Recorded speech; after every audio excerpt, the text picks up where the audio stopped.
In a corner of the galaxy far from Earth, the Deathworlders ruled with a kind of ruthless authority that made other species tremble. They were enormous, predatory creatures with sharp instincts and advanced technology, a civilization built on survival, conquest, and absolute control. Their reputation stretched across countless star systems. Any ship that ventured too close to their territory risked being destroyed without warning. Tales of entire fleets being wiped out in minutes were common in the whispered legends of interstellar traders. People spoke of them in fear, and even the bravest commanders rarely dared approach their space. For centuries, they had maintained their dominance, creating a fortress-like region of the galaxy where no outsider could operate freely. Humans, by contrast, were still relatively new to this vast and dangerous expanse. They had worked hard for generations to expand into the stars, building colonies and starships, learning to navigate the challenges of interstellar travel. While not as technologically advanced as some older alien civilizations, humans had an edge in creativity and resilience. They were unpredictable, and that unpredictability often worked in their favor. While many civilizations underestimated them, humans quietly honed their military and strategic capabilities, preparing for the day they might be tested in ways no one could anticipate. In this particular time, humanity's reach had expanded, enough that their ships were beginning to explore and settle regions close to Deathworlder space. While other species treated Deathworlder territory as untouchable, humans were pushing boundaries, sometimes clumsily, sometimes boldly. Their explorers and colonists often ran into dangers, from rogue pirates to hostile alien species. Yet humans had a way of turning even disasters into opportunities, learning from each encounter and improving their technology and tactics. One day, in the midst of this vast expanse, a distress signal pierced the emptiness of space. It came from a small human colony ship, one of the first to settle near the border of Deathworlder-controlled regions. The ship had been ambushed by space pirates, a group notorious for targeting isolated human outposts. The pirates were armed with advanced weapons, and the colonists had no choice but to send out an emergency SOS, hoping that help would arrive before the pirates could destroy them completely. The signal contained vital information: coordinates of the colony ship's location, the number of survivors, and a plea for immediate assistance. Every word of the SOS was urgent, carrying the desperation of people trapped in a region where help seemed almost impossible to reach. The SOS quickly reached the human command centers. As soon as it was received, alarms rang throughout the fleet headquarters. The officers in charge knew that this situation was different from anything they had faced before. It wasn't just a matter of rescuing a ship from pirates, it was a delicate operation near Deathworlder territory, where even a single misstep could provoke a massive response. The colonists' survival depended on speed, coordination, and careful planning. Sending a rescue team was already dangerous, but this was the first time humans considered deploying a full battle fleet simply to ensure the safety of one small colony ship.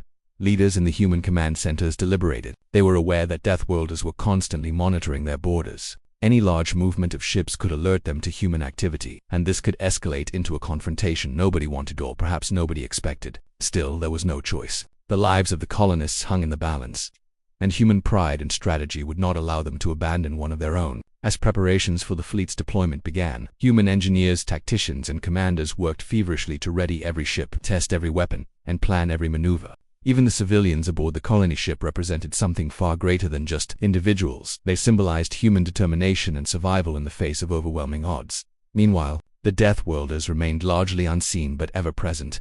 They patrolled their space with silent efficiency, monitoring any signal or ship movement. In their eyes, humans were still a minor nuisance, a species too slow and inexperienced to pose a real threat. But the SOS and the sudden mobilization of a human fleet, moving swiftly and decisively, were anomalies that even the Deathworlders had to notice. Their senses, usually indifferent to the small human presence near the border, suddenly registered a significant activity. A new pattern was forming in a region they had considered quiet, and it demanded attention. Back on the colony ship, the situation was desperate. The pirates had already damaged the vessel, and its crew struggled to maintain control of life support systems and navigation. Fear was palpable. People who had trained for survival in space now found themselves relying on hope, waiting for a fleet that represented both salvation and risk. Each passing hour increased the danger, as the Deathworlders' patrols moved closer, and the pirates became more aggressive, sensing their advantage. The colony crew sent repeated signals, detailing their condition and pleading for help, unaware that a massive human fleet was already on its way. The journey of the fleet itself was remarkable. Humans had perfected the art of rapid deployment. Ships of different classes, destroyers, frigates, carriers, and support vessels coordinated perfectly, maintaining formations, scanning the void for threats, and preparing for possible engagement with the Death. Even as they approached the edge of hostile space, the human commanders did not hesitate. Each captain understood the risk but also the stakes. Failing to reach the colony in time would mean losing innocent lives, and perhaps sending a signal to the galaxy that humans could be deterred. Their determination was unwavering, fueled not only by duty but by a fierce sense of identity and pride that came from surviving against impossible odds throughout human history. As the fleet drew nearer, tension built in both human and Deathworlder quarters. Humans anticipated possible contact but remained focused on the rescue mission. The Deathworlders, intrigued by this unusual display of human coordination, began preparing contingencies, unaware that the humans' combination of speed, strategy, and unpredictability would soon test even their legendary discipline. In the quiet emptiness of space, the stage was set for a confrontation that would challenge assumptions, test courage, and redefine how civilizations viewed the humans who had dared to reach so close to Deathworlder territory. The SOS had done more than request help. It had initiated a chain of events that would demonstrate human resilience, ingenuity, and willingness to protect their own at all costs. What started as a simple plea from a single stranded ship would soon escalate into a pivotal moment, one that would be remembered as the beginning of a bold human operation against one of the galaxy's most feared species. In this way, the first part of the story sets the scene. A desperate colony, a dangerous alien neighbor, and humans preparing to risk everything to save lives. It is a tale of courage in the void, the calm before a storm, and the quiet determination that has defined humanity from the beginning of space exploration to this unprecedented moment at the edge of Deathworlder space. Asterisk. As the human fleet sped through the cold, empty stretches of space, the sense of urgency was palpable. Every ship hummed with activity. Crew members checked systems, monitored sensors, and communicated continuously to ensure that no detail was overlooked. The SOS from the stranded colony had created a ripple effect, not just in the human command centers but across every vessel in the fleet. The situation was delicate, more than anyone had faced before. Rescue missions were common, but this was unlike any other. This was near Deathworlder territory, a zone infamous for its lethality and unpredictability. Every officer understood the stakes. Failure was not an option, but success would demand courage, ingenuity, and perfect coordination. The fleet's commanders were seasoned veterans, trained for moments exactly like this. They knew that Deathworlders were calculating and that their response could be swift and unforgiving. They pored over every piece of intelligence available about the region, known patrol routes, sensor blind spots, and previous encounters with the Death. Yet, even with all the preparation, there was no certainty. The Deathworlders were masters of surprise, and humans had learned long ago that they could not afford complacency. To navigate this crisis successfully, the fleet would need to anticipate the unexpected at every turn. Each ship in the fleet had a specific role. Massive dreadnoughts provided both firepower and defense, acting as moving fortresses. Frigates and cruisers acted as scouts, probing ahead to detect threats before they could strike. Smaller, faster vessels were assigned to rapid response maneuvers, ready to protect vulnerable ships or intercept enemy craft. Coordination was vital. The human fleet operated like a single organism, each part aware of the others, ready to adapt instantly to changing conditions. The discipline and efficiency were remarkable, a testament to decades of training and the determination to protect human lives at any cost. Asterisk. As the fleet advanced toward the coordinates from the intelligence officers began to notice anomalies in Deathworlder sensor readings. Subtle patterns suggested that the aliens had detected the human approach, though perhaps they had not fully realized the scale of the fleet. There were gaps in patrol formations, but even those gaps were likely traps.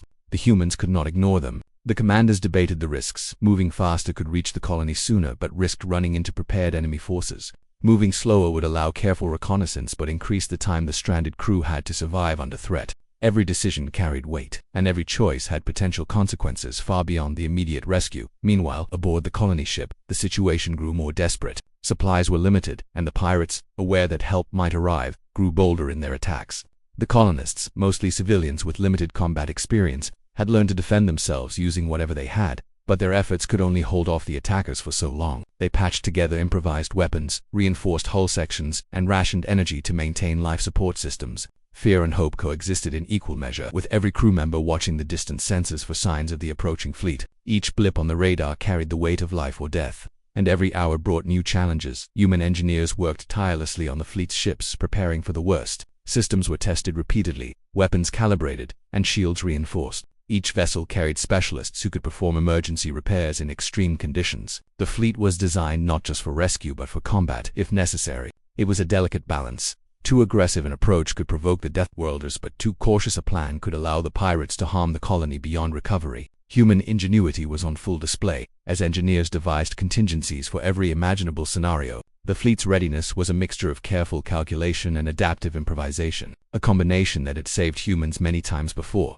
As the fleet drew closer to Deathworlder-controlled space, the tension among the crews intensified. The Deathworlders were invisible but present, like predators circling unseen. Humans were entering a region they did not fully control, where every step carried risk. Commanders conducted simulations on the fly, testing strategies for engaging hostile forces while keeping the rescue mission as the top priority. Decisions had to be made within seconds, and the weight of responsibility rested on the shoulders of those in charge. Every captain understood that their actions could determine the survival of the colony and the outcome of any potential confrontation with the Deathworlders. SOS mission had inadvertently become a test of human capabilities. It was not only a rescue operation but a demonstration of discipline, coordination, and courage. The fleet operated with a precision that belied the enormous scale of the operation. Long-range scanners swept for threats. Communication arrays relayed instructions instantly, and every ship moved in a synchronized pattern designed to maximize both defense and speed. Even the smallest miscalculation could have catastrophic consequences, and the human crews were acutely aware of the fine line between triumph and disaster. Despite the careful planning, unexpected challenges arose almost immediately. Space is unpredictable, even when charted meticulously. Asteroid fields, radiation pockets, and uncharted anomalies tested the fleet's navigational abilities. Smaller ships maneuvered with skill to avoid collisions and maintain formation, while larger ships adjusted trajectories to preserve shields and power distribution. The human crews relied on their experience, intuition, and trust in one another to handle each new problem. It was a tense and exhausting operation, yet every crew member remained focused on the ultimate goal: reaching the colony alive. Beyond technical and environmental challenges, the psychological strain was immense. Crew members faced hours of intense concentration, managing complex systems under extreme pressure. Fatigue threatened to slow reactions, and the awareness of potential Deathworlder engagement loomed constantly. Still, humans thrived under pressure. Their capacity to improvise, adapt, and act decisively under stress often gave them an edge against more predictable adversaries. The fleet's leadership reinforced morale through constant communication, emphasizing the importance of every individual's role in the mission's success. As the fleet closed in on the SOS coordinates, the first signs of potential Deathworlder interference became apparent. Sensor readings indicated unusual energy fluctuations, suggesting that the aliens were either monitoring or preparing to respond. The subtle changes were enough to command attention but not yet full engagement. Humans interpreted these anomalies carefully, adjusting their approach to maintain speed while minimizing the chance of detection or direct conflict. Every decision was deliberate, a balancing act between caution and urgency. With the lives of the stranded crew and the success of the mission at stake, in the midst of these challenges, human commanders also contemplated the larger picture. This mission could serve as a signal to the galaxy that humans were organized, capable, and unafraid to act decisively even near Deathworlder space. Every maneuver was not only tactical but symbolic, demonstrating the growing reach and capability of humanity. In this sense, the rising challenge was not just the immediate threat to the colony. It was a test of humanity's ability to operate as a unified force in a hostile region of space. Throughout the operation, communication was constant. Orders were relayed from the command ship to the fleet, updates on sensor readings and environmental hazards were continuously shared, and contingency plans were adjusted in real time. The scale of coordination required was immense, and yet the humans executed it with remarkable efficiency. This rising challenge highlighted the complexity of space operations, the intelligence of human planning, and the courage of individuals who faced the unknown to save others. By the time the fleet approached the outer perimeter of Deathworlder space, the tension had reached a near breaking point. The combination of environmental hazards, the unknown variables of alien patrols, and the urgency of the SOS created an atmosphere charged with anticipation. Every crew member knew that the next stage would likely involve direct confrontation. The rising challenge had escalated beyond simple navigation and rescue. It had become a test of human resilience, strategy, and determination in the face of a potentially overwhelming threat at this stage. It was clear that the success of the mission depended on more than speed or firepower. It relied on trust, discipline, ingenuity, and the ability to act under extreme pressure. The rising challenge was not just external, it was internal, testing the limits of human coordination, morale, and strategic thinking. Every choice mattered, every decision could change the outcome, and the human fleet's ability to adapt in real time would determine whether the stranded colonists would survive or perish. In essence, the second part of the story emphasizes the escalation of tension, the increasing complexity of the operation, and the remarkable resilience and ingenuity of humans. The fleet's journey from preparation to near engagement with Deathworlder space showcases the combination of courage, skill, and determination that defines humanity. The rising challenge sets the stage for the critical moment to come, where strategy, adaptability, and sheer human willpower will be tested against one of the most feared civilizations in the galaxy. As the human fleet edged closer to the outer rim of Deathworlder space, tension hung in the void like a dense fog. Every crew member aboard the ship sensed that the calm they had experienced so far was about to end. They had navigated through numerous hazards, coordinated their movements flawlessly, and maintained focus for hours on end. But now, the unknown was no longer distant. It was visible in the readings, in the fluctuations of sensors, and in the subtle vibrations of energy that hummed through the fleet. This was a moment when planning and preparation would meet reality, and humans would have to prove that their skill, courage, and coordination could withstand the unpredictable ferocity of Deathworlder forces.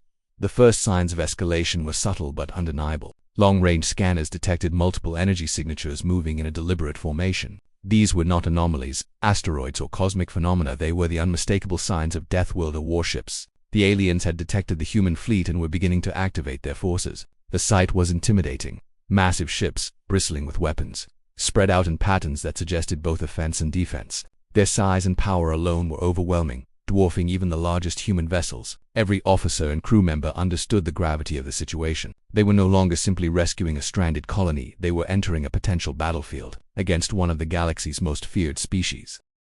Communication across the fleet became more urgent. Commanders relayed orders with precision, reminding captains of their formations, scanning protocols, and emergency maneuvers. The human ships had to stay coordinated, moving as a single entity while preparing for sudden engagement. Unlike the Deathworlders, humans relied heavily on adaptability. Their strength was not in sheer size but in their ability to think quickly, adjust tactics on the fly, and exploit weaknesses in their opponent's patterns. Every maneuver had to be calculated yet flexible, and every crew member had to perform flawlessly under pressure.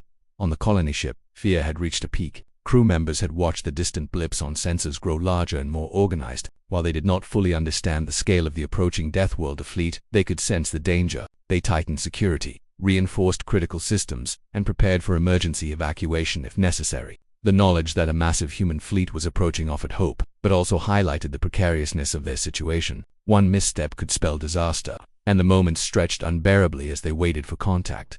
The first actual confrontation began quietly, almost imperceptibly. A small group of Deathworlder scouts emerged from behind an asteroid field, probing the human fleet's defenses. The humans responded immediately, deploying smaller, faster vessels to intercept and analyze the approach. These skirmishes were brief but intense, as each side tested the other's tactics, speed, and resolve. The humans relied on coordinated fire, evasive maneuvers, and precise timing to prevent losses. Despite being smaller and seemingly weaker, their efficiency and adaptability allowed them to avoid significant damage. The scouts, however, reported back to the main fleet, signaling the imminent arrival of a much larger force. The full scale of the Deathworlder response soon became apparent. Hundreds of massive warships emerged from hidden regions, forming a massive blockade. Their weapons glowed with deadly energy, and their movements were calculated, almost mechanical, as if each vessel were part of a single organism. The human fleet faced a critical moment. Retreat was not an option, and advancing meant engaging in a battle whose outcome was uncertain. Commanders made split-second decisions, determining the best approach to minimize casualties while maximizing the chance of reaching the colony. Every maneuver had to be flawless, and yet each carried risk. Humans demonstrated remarkable coordination under pressure. Destroyers created protective barriers for smaller ships, while frigates and cruisers executed flanking maneuvers to disrupt enemy formations. Communication lines were alive with updates, warnings, and adjustments as the fleet adapted to unexpected changes in the Deathworlders' tactics. Each captain understood that the next few minutes could determine the fate of the mission, the survival of the colony, and the fleet itself. The human ability to remain calm, think strategically, and act decisively under extreme stress became their greatest asset. The battle escalated rapidly. Deathworlder energy blasts cut through space, threatening human ships at every turn. Some of the larger human vessels took direct hits, sustaining damage to shields and external systems. Emergency crews worked tirelessly to repair systems while under pressure, rerouting power, patching hull breaches, and keeping engines running at full capacity. Smaller, faster ships dodged attacks, weaving between massive blasts with incredible precision. Every crew member's focus was absolute. Distraction could mean destruction. Despite the fear and chaos, humans maintained a level of coordination that even the Deathworlders could not anticipate. In the midst of this chaos, human ingenuity became a decisive factor. Captains executed unexpected maneuvers, using environmental hazards like asteroid fields and gravitational anomalies to their advantage. They deployed decoys and electronic countermeasures, confusing Deathworlder targeting systems and creating openings for counterattacks. Every move was calculated to maximize effectiveness while minimizing exposure to the enemy's superior firepower. The humans' unpredictability began to frustrate the Deathworlders, who were accustomed to opponents following predictable patterns. Meanwhile, the stranded colony ship was no longer just a distant concern. It became the focal point of the engagement. The pirates who had initially attacked the ship attempted to take advantage of the distraction, but human vessels moved to intercept and neutralize the threat. Coordination between rescue and combat operations reached its peak. The fleet had to divide attention between protecting the colony, engaging the Deathworlders, and maintaining formation. It was an intricate dance of strategy, speed, and adaptability. The critical moment was defined not just by direct combat but by the human capacity to juggle multiple high-stakes objectives simultaneously. As the battle continues, it became clear that the humans' bold tactics were beginning to turn the tide. Their precise strikes disabled key Deathworlder ships without endangering the colony. Coordinated maneuvers disrupted enemy formations, forcing Deathworlder vessels to retreat temporarily to avoid further damage. The human fleet's combination of speed, ingenuity, and adaptability allowed them to survive and even gain small but crucial advantages against a numerically and technologically superior opponent. Every successful maneuver bolstered morale, proving that the humans could face one of the galaxy's most feared forces and remain effective. Amid the intensity, human commanders constantly reassessed strategies. Sensors, communications, and long-range data were monitored to anticipate the next phase of the battle. The decisions had to be made instantly: when to advance, when to retreat, when to concentrate fire, and when to split forces to cover vulnerabilities. Each choice carried enormous consequences, and yet the humans executed them with remarkable precision. It was not luck but preparation, coordination, and courage that allowed them to navigate the critical moment successfully. The critical moment also highlighted the psychological resilience of the human crews. Despite overwhelming odds and the terrifying presence of the Deathworlder fleet, fear was tempered by determination. Crew members drew on training, instinct, and trust in their fellow humans to maintain focus. Every officer understood the importance of remaining calm, communicating effectively, and making rational decisions. Panic was a luxury they could not afford, and the discipline displayed during this escalation was extraordinary. During this phase, the humans also began to realize something important. The Deathworlders were not infallible. While powerful and highly organized, they struggled to adapt to unconventional tactics. The humans' willingness to take calculated risks, exploit environmental advantages, and act unpredictably allowed them to create opportunities that the Deathworlders had not anticipated. The realization that they could challenge such a formidable enemy infused the fleet with confidence, strengthening their resolve to complete the mission and save the colony. As the battle reached its peak, the human fleet focused all efforts on the primary objective: rescuing the stranded colonists. Specialized ships moved into protective positions around the colony vessel, forming a defensive perimeter. Human firepower targeted enemy ships, threatening the colony while maintaining a balance between offense and defense. The synchronization of multiple ships, each performing different roles yet operating as a single cohesive unit, was a display of strategic mastery. It was a moment where human ingenuity, coordination, and courage converged, transforming a desperate situation into an opportunity for success. In the void of space, this critical moment defined the encounter. The humans faced a seemingly insurmountable challenge, but through adaptability, discipline, and unyielding determination, they managed to survive, counterattack, and create the conditions for rescue. The escalation had pushed every crew member, every ship, and every decision to its limit. It was a trial by fire, a moment where the outcome could have gone either way, and yet the humans prevailed not because of overwhelming strength but because of their ability to think, act, and adapt under extreme pressure. The human fleet had demonstrated that, even against a species as feared as the Deathworlders, skill, strategy, and courage could overcome apparent disadvantages. The critical moment was not only about survival, it was about showing the galaxy that humans were capable, resourceful, and willing to face danger head-on to protect their own. The fleet's success in navigating this escalation set the stage for the next phase, where the rescue would move toward completion and the full impact of humanity's determination would become evident. After the intense and chaotic engagement with the Deathworlder fleet, the human commanders finally began to see a way forward. The critical moment of confrontation had passed, and while the battle had been fierce, the human strategy, adaptability, and coordination had allowed them to withstand the overwhelming odds. Every ship had played its part. Larger vessels had absorbed the brunt of enemy fire, faster frigates had executed flanking maneuvers, and specialized teams had neutralized threats while protecting the colony. The fleet, though battered and strained, was still fully operational. The realization that they had survived such an encounter began to fill the crews with a cautious sense of triumph, a feeling tempered by the knowledge that the mission was not yet complete.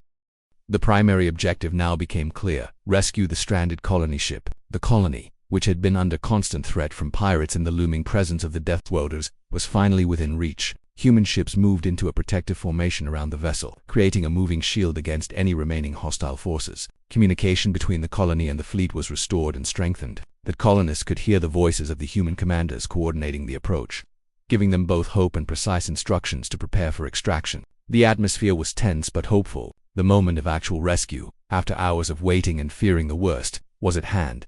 Commanders on the human fleet calculated the optimal path to ensure the colony could be evacuated efficiently. The smaller ships moved ahead to clear debris and pirate remnants while maintaining a perimeter against any potential Deathworlder counterattack. Every maneuver was precise. Even small mistakes could jeopardize the mission. Engineers and tactical officers coordinated closely to ensure that shields were reinforced at critical points. Power systems were optimized for speed and defense, and weapon systems were ready in case a renewed threat appeared. It was a delicate balance between urgency and caution, a demonstration of human tactical mastery.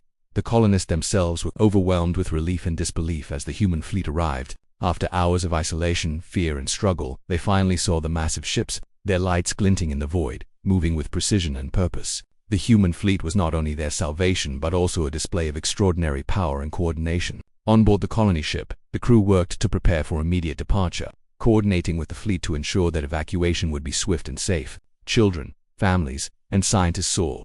Those who had endured the pirate attack now had a path to safety. The human fleet became a protective wall around them, a lifeline stretching across the void. As the evacuation proceeded, the Deathworlders' presence remained a looming factor. Although they had temporarily retreated during the battle, their monitoring systems were still active. The human commanders were aware that any misstep could trigger another confrontation. This awareness drove the fleet to operate with precision and caution. Every move was calculated to minimize exposure while maximizing the chance of a successful extraction. Coordination was seamless. Smaller escort ships ensured no debris or small enemy craft could interfere, while larger capital ships maintained a defensive perimeter against potential Deathworlder attacks. The entire operation was a remarkable orchestration of human skill, patience, and ingenuity.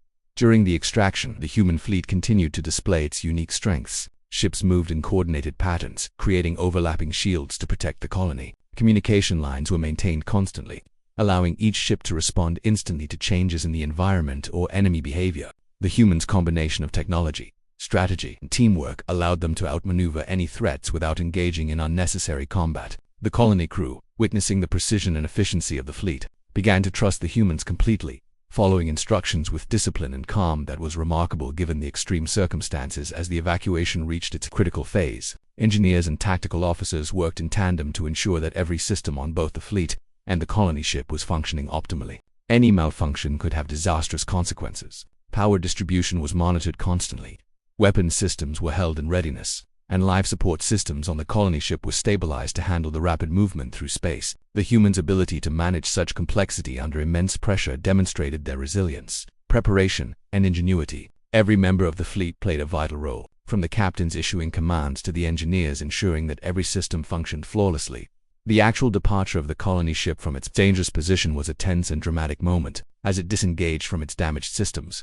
The surrounding human ships moved in tight formation to shield it from any residual threats. The fleet's speed and coordination allowed them to move the colony into a safer region of space with minimal risk. During this process, the humans were forced to remain alert to the possibility of Deathworlder re-engagement, as the aliens were known for unpredictable behavior. Despite the constant tension, the evacuation proceeded smoothly, a testament to human planning and execution. Meanwhile, the Deathworlders watched from afar. Their attempts to assess the humans' capabilities had revealed unexpected strengths. The humans had survived a confrontation that would have crushed lesser civilizations and had completed a complex rescue mission under fire. The Deathworlders, though still formidable, were forced to acknowledge that humans were unpredictable, capable, and willing to take calculated risks. This realization would have long-term implications for how they approached human space in the future. Humanity had not only rescued its own, but had also sent a message across the galaxy. They were no longer a species to be underestimated. As the last of the colonists were safely aboard human ships, the fleet began the journey back toward human-controlled space.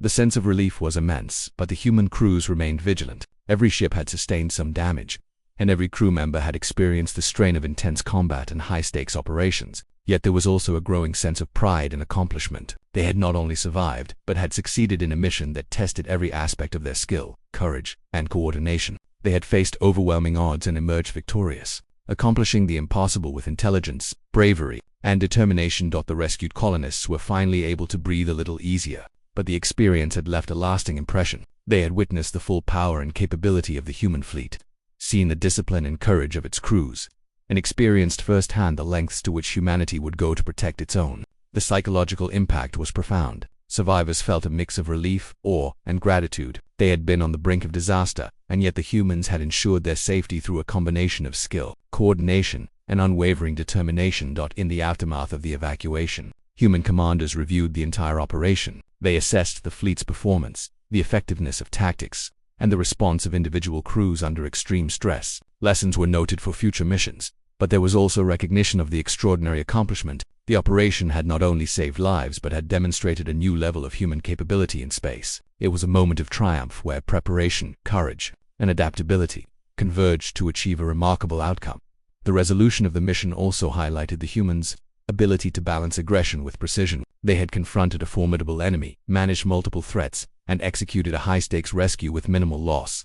The combination of strategy, technology, and human ingenuity allowed them to navigate the most dangerous region of space with remarkable efficiency. It was not brute strength alone that had won the day, but intelligence, coordination, and the courage to act decisively when the stakes were highest. Finally, as the fleet began its return journey, there was a sense of reflection among the crews. The mission had tested them in ways few could imagine, but it had also reinforced the values that defined humanity in space: courage, ingenuity, and a willingness to protect one's own. The rescued colonists were safe, the fleet had survived, and a message had been sent across the galaxy that humans could face even the most feared adversaries with skill and determination. The resolution of this crisis marked not only the success of a single mission but also a turning point in the perception of humanity's strength and capability in the broader galaxy. It was a story of triumph over adversity, a testament to human resilience, and a demonstration that, even in the face of overwhelming danger, careful planning, adaptability, and courage could achieve the seemingly impossible. The human fleet had rescued its own, confronted one of the galaxy's most feared species, and emerged stronger, wiser, and more capable than ever. This resolution would be remembered as a defining moment, a story of bravery, intelligence, and unyielding determination in the cold expanse of space. After the successful rescue and the fleet's withdrawal from Deathworlders space, a profound sense of relief and accomplishment washed over the human crews. The tension that had gripped every officer, engineer, and sailor began to ease. But the intensity of the past hours left a lingering awareness of what had just been achieved. Every individual aboard the ships had played a vital role in a mission that had tested the limits of human coordination, strategy, and courage. The evacuation of the colony was more than a tactical success. It was a statement about human resilience, ingenuity, and determination in the face of overwhelming odds. The fleet had navigated uncharted dangers, confronted a formidable enemy, and preserved lives that had been on the brink of disaster. As the fleet returned to human-controlled space, crews took time to assess the physical toll of the mission. Ships that had sustained damage were carefully inspected, hulls were reinforced, shields recalibrated, and critical systems repaired. Engineers worked tirelessly to ensure that every vessel could operate at full capacity, knowing that their experiences in Deathworlders space had taught them valuable lessons for future encounters. In addition to material recovery, there was also the mental and emotional process of reflection. Crew members had faced the fearsome presence of the Deathworlders and the immediate threat of pirates. The pressure of acting decisively in such conditions had left a mark, but it had also strengthened their confidence, proving that humans could act effectively even under extreme stress. Across the fleet, conversations were filled with stories of individual bravery and quick thinking. Small acts of courage: captains maneuvering vessels to shield others, engineers repairing systems while under fire, soldiers and tacticians coordinating defenses, were shared with pride. These moments highlighted the collaborative nature of the operation and emphasized the strength of unity. The realization that every role mattered, from the most junior crew member to the highest-ranking officer, created a profound sense of accomplishment and solidarity. The fleet had operated as a single organism, and the success of the mission was a testament to the importance of trust,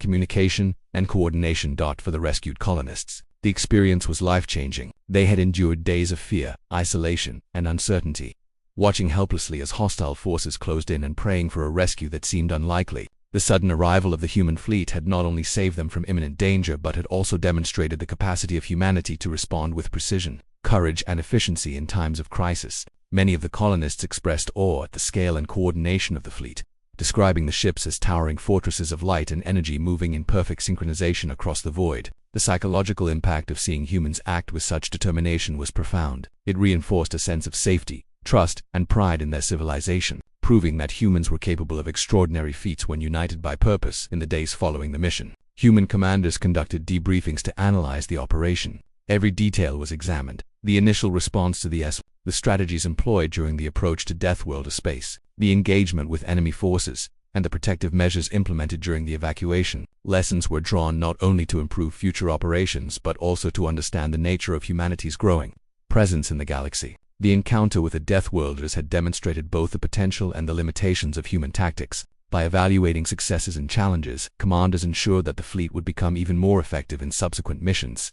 The broader implications of the operation were significant. News of the human fleet's successful engagement and rescue began to spread across neighboring star systems. Other civilizations, previously dismissive of human capabilities, began to take notice. Intelligence networks, both formal and informal, reported on the unexpected efficiency, adaptability, and courage displayed by humans. Stories of their ability to confront the Deathworlders, a species long regarded as nearly invincible, and emerge with a complete rescue mission fueled both respect and wariness among neighboring species. Humanity's reputation had been permanently altered. The message was clear. Humans were no longer a minor presence in the galaxy. They were a force capable of bold, decisive action under extreme circumstances.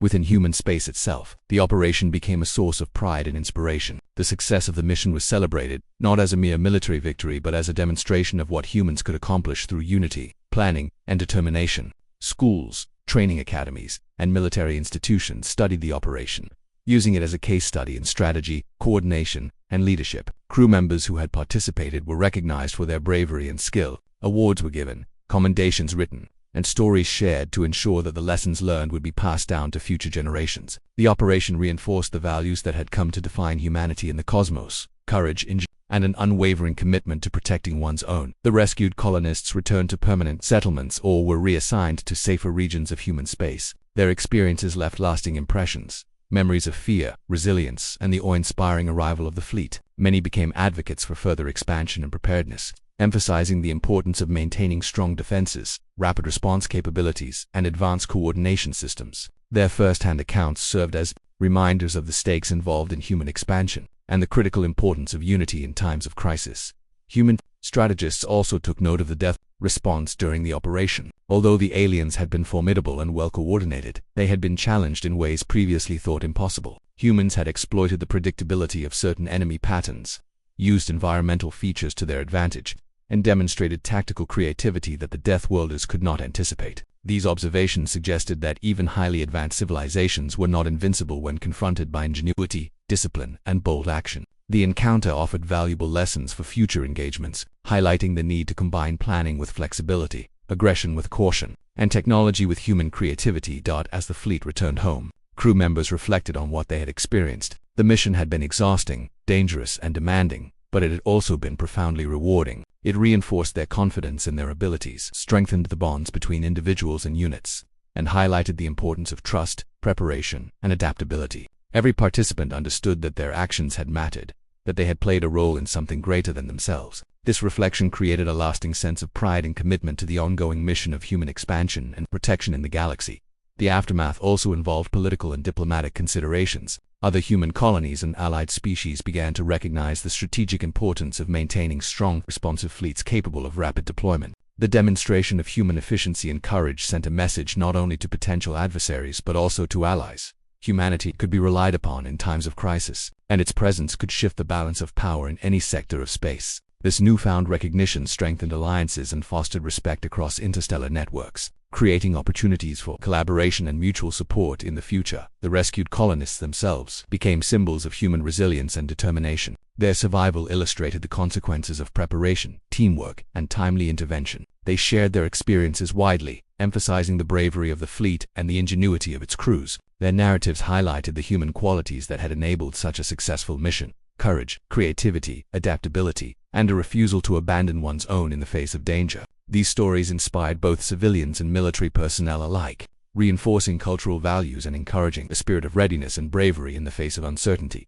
Looking back on the operation, human commanders recognized that the mission had strengthened not only their reputation but also their confidence. They had faced a force as feared and powerful as the Deathworlders and had not only survived but achieved their objective. The experience underscored the importance of preparation, strategic thinking, and unity. Humans had demonstrated that, even against overwhelming odds, discipline, ingenuity, and cooperation could prevail. This reflection informed future planning, ensuring that the lessons learned would guide decisions for generations of fleet operations to come. In private moments, many crew members considered the personal growth and resilience that the operation had fostered. They had faced extreme fear, high-stakes decision-making, and the possibility of failure. In navigating these challenges, they had discovered new reserves of courage, creativity, and endurance. Their confidence in themselves, their colleagues, and humanity's capabilities had been reinforced. These personal reflections, combined with the operational successes, to ensure that the mission's impact would endure far beyond the immediate aftermath.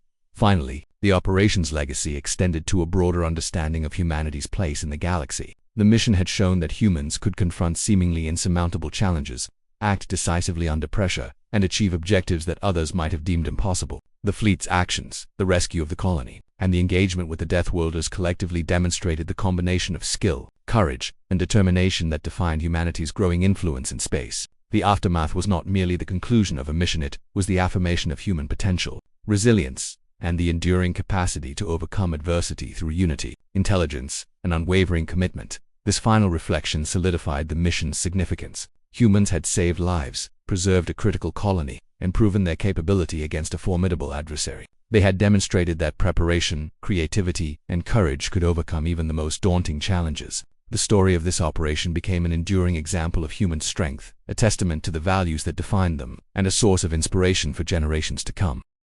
In the vast emptiness of space, humanity had faced the unknown, confronted fearsome opponents, and emerged stronger, wiser, and more capable than ever before. The aftermath of this mission would be remembered not only as a rescue but as a defining moment in the history of human space exploration and interstellar strategy.